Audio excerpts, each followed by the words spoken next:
సంవత్సరానికి కొన్ని లక్షల మంది విద్యార్థులు తమ చదువుని పూర్తి చేసుకుని ఉద్యోగాల కోసం బయటికి వస్తున్నారు. మరి నిజంగా ఇన్ని లక్షల మందికి సరిపడా ఉద్యోగాలు బయట ఉన్నాయా? ఒకవేళ ఉంటే ఎంతమంది గవర్నమెంట్ సెక్టార్లో వర్క్ చేస్తున్నారు, ఎంతమంది ప్రైవేట్ సెక్టార్లో వర్క్ చేస్తున్నారు, మరి ఉద్యోగాలు రాని విద్యార్థులు ఏం చేస్తున్నారు? ఇలాంటి విషయాలన్నీ మనం ఈ వీడియోలో డిస్కస్ చేద్దాం.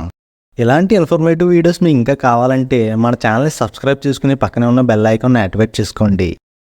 సంవత్సరానికి 95,04,000 మంది విద్యార్థులు వాళ్ళ చదువుని ముగించుకుని ఉద్యోగాల కోసం బయటికి వస్తున్నారు. ఇందులో పాస్డ్ అవుట్ స్టూడెంట్స్ 37% మంది గవర్నమెంట్ ఉద్యోగాల కోసం ప్రయత్నిస్తూ ఉంటే మిగిలిన 43% విద్యార్థులు ప్రైవేట్ ఉద్యోగాల మీద ఆసక్తి చూపిస్తున్నారు. ఇక మిగిలిన 20% మంది విద్యార్థులు ఏం చేస్తున్నారో మనం ఈ వీడియో చివరిలో మాట్లాడుకుందాం. అసలు మన ఇండియన్ పేరెంట్స్ యొక్క కల్చర్ విషయానికి వస్తే వాళ్ళ పిల్లల్ని ఈ 3 రంగాల్లో ఏదో ఒక రంగంలో చూడాలని చాలా ఆశపడుతూ ఉంటారు. అవే doctor, engineer, the most favourite అయిన యూపీఎస్సీ. వీటిపై మన ఇండియన్ పేరెంట్స్ కి ఒక మంచి అభిప్రాయం అనేది ఏర్పడింది. అందులోని గవర్నమెంట్ జాబ్స్ లో యూపీఎస్సీకి చాలా ప్రాధాన్యత ఇస్తారు. గత ఏడాది యూపీఎస్సీకి 13 లక్షల మంది విద్యార్థులు పరీక్ష రాస్తే అందులో పాస్ అయిన విద్యార్థులు మాత్రం 14,624 మంది. పాస్ అయిన వాళ్ళు ఐఏఎస్, ఐపీఎస్, ఐఎఫ్ఎస్ వంటి పెద్ద పదవుల్లో గవర్నమెంట్ ఆఫీసర్స్ గా చార్జ్ తీసుకుంటున్నారు. కానీ ఫెయిల్ అయిన వాళ్ళ పరిస్థితి ఏమిటి?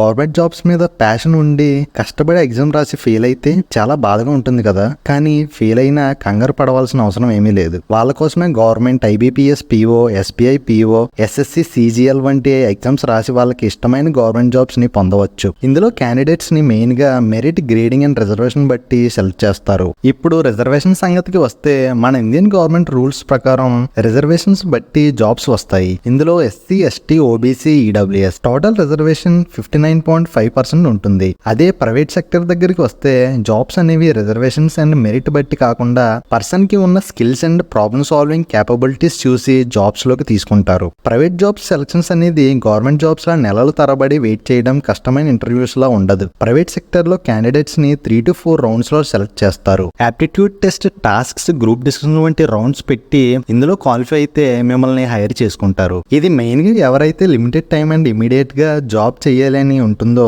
వాళ్ళకి ప్రైవేట్ సెక్టర్ అనేది బెస్ట్ చాయిస్. అది మీ దగ్గర టైం ఉండి వెయిట్ చేయగలిగే పేషెన్స్ ఉంటుందో వాళ్ళు గవర్నమెంట్ సెక్టర్ కి వెళ్ళొచ్చు. సరే, ఇప్పుడు గవర్నమెంట్ జాబ్స్ కి ప్రైవేట్ జాబ్స్ కి మధ్య వర్క్ ప్రెజర్ గురించి చూద్దాం. గవర్నమెంట్ జాబ్స్ లో ఉన్న వాళ్ళకి రెస్పెక్టివ్ వర్క్స్, ఒకే రకమైన వర్క్స్ ని చేస్తూ అందులో సీనియారిటీ తెచ్చుకోవడం మీద ఫోకస్ చేస్తారు. వీళ్ళకి ప్రైవేట్ ఉద్యోగంతో పోల్చుకుంటే కొంచెం తక్కువ బర్డెనే ఉంటుందని చెప్పుకోవచ్చు.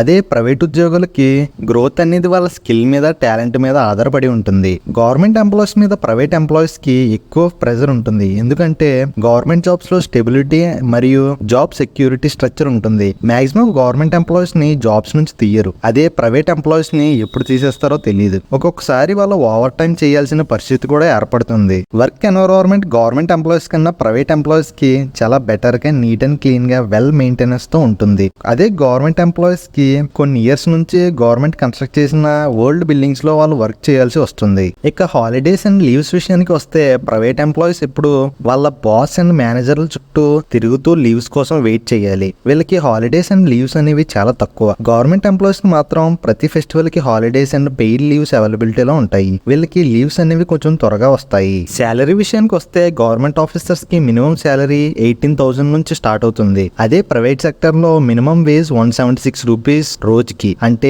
నెలకి 5,280 రూపాయలు. ఇక్కడ ఇంకో విషయం ఏమిటంటే స్టార్టింగ్ లో శాలరీ గవర్నమెంట్ వాళ్ళకి ఎక్కువ ఉన్న ప్రమోషన్స్ అండ్ గ్రోత్ అనేది స్లోగా ఉంటుంది. కానీ అదే ప్రైవేట్ సెక్టర్ వాళ్ళు వాళ్ళ స్కిల్ అండ్ టాలెంట్ ని ఇంప్రూవ్ చేసుకుంటే వాళ్ళ ప్రమోషన్స్ అండ్ ఇన్సెంటివ్స్ వల్ల వాళ్ళ శాలరీ పెరిగే అవకాశం ఎక్కువ ఉంటుంది. యూత్ ఎక్కువ ప్రైవేట్ సెక్టర్ లో జాయిన్ అవ్వడానికి రీజన్ కంపెనీ యొక్క fast growth, high paying salaries. అదే గవర్నమెంట్ సెక్టర్ లో జాయిన్ అవ్వడానికి reason security, stability and extra benefits కోసం జాయిన్ అవుతారు. ఇక ఫైనల్ గా ముందు చెప్పుకున్నట్టు పాస్ అవుట్ అయిన స్టూడెంట్స్ లో 43% మంది ప్రైవేట్ సెక్టర్ కి, మిగిలిన 37% మంది గవర్నమెంట్ సెక్టర్ కి వెళ్తున్నారని చెప్పుకున్నాం కదా. మరి మిగిలిన 20% మంది విద్యార్థులు ఏం చేస్తున్నారని ఆలోచిస్తున్నారా? వాళ్ళే మన ప్రపంచాన్ని మార్చడానికి, కొత్త మార్పులు తేవడానికి కృషి చేస్తున్న విద్యార్థులు. వాళ్ళే ఎంటర్ప్రెన్యూర్స్ గా, బిజినెస్ మ్యాగ్నెటిక్స్ గా మారుతూ ఈ ప్రపంచాన్ని మారుస్తున్నారు. వాళ్ళకి నచ్చిన రంగంలో ఆరితేరి వాళ్ళకు తగిన పరిశ్రమాలని నిర్మిస్తూ ఎంతో మంది విద్యార్థులకు ఉపాధిని కల్పిస్తూ వాళ్ళ సొంత దారిలో వెళ్తూ చరిత్రలో నిలుస్తున్నారు. మీకు ఈ వీడియో అనేది ఇంట్రెస్టింగ్ అండ్ కొంచెమైనా ఇన్ఫర్మేషన్ తెలిసింది అనుకుంటే ఈ వీడియోని లైక్ చేసి ఛానల్ని సబ్స్క్రైబ్ చేసుకోండి. Thank you. Signing off.